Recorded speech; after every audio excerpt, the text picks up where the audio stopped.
महाराज जी, जैसे आज वृंदावन की होली शुरू हो गई है और अगले 4 दिन तक होली चलेगी। महाराज जी, बहुत सारे युवतियां आपको सुनती हैं, तो ये आज आपका कोई संदेश सब भारतवासियों? हम तो सबसे यही प्रार्थना करेंगे कि होली महोत्सव प्रहलाद जी के द्वारा प्रकट किया गया है। जब प्रहलाद जी किसी भी प्रकार हिरण्यकश्यप के मारने से नहीं मरे तो उसकी बहन होलिका थी।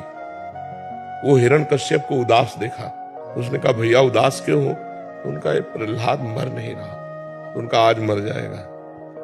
लकड़ी का बहुत सा ढेर लगाया जाए और उसमें लेकर हम प्रहलाद को बैठ जाएंगे तो हमें अग्नि से वरदान मिला है, एक पट, शीतल पट, जिसको हम मोड़ लेंगे तो हमारा रोम भी नहीं झुलसेगा और प्रहलाद मर जाएगा। बड़ा प्रसन्न हुआ हिरण्यकश्यप। आग लगा दी गई तो भगवान की कृपा से ऐसी वायु चली कि शीतल पट प्रहलाद जी के ऊपर आ गया और वो जलकर राख हो गए।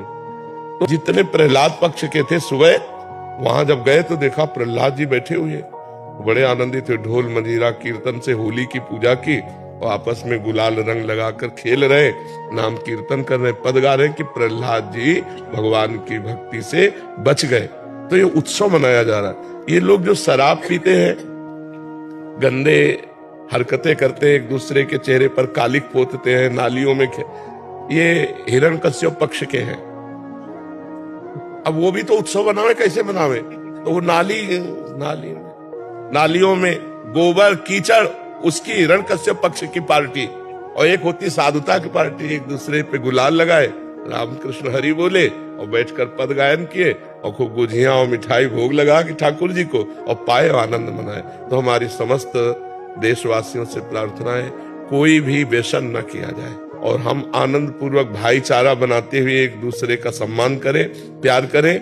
जो हमसे दुश्मनी मानते हैं, होली के दिन हम उनके भी घर जाएं और उनके गुलाल लगावें और उनसे प्यार करें। हमारा एक भी दुश्मन विश्व में ना हो, यही सबसे बड़ी हमारी प्रार्थना है। हमारे आचरण पवित्र हो, हमारा व्यवहार पवित्र हो, हमारा चिंतन पवित्र हो तो होली सार्थक है।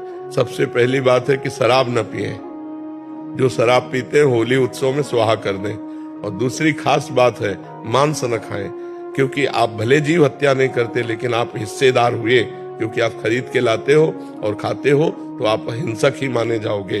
तीसरी बात, किसी माता बहन की तरफ गंदी दृष्टि मत देखो, जैसे तुम्हारी बहन ऐसे दूसरे की बहन।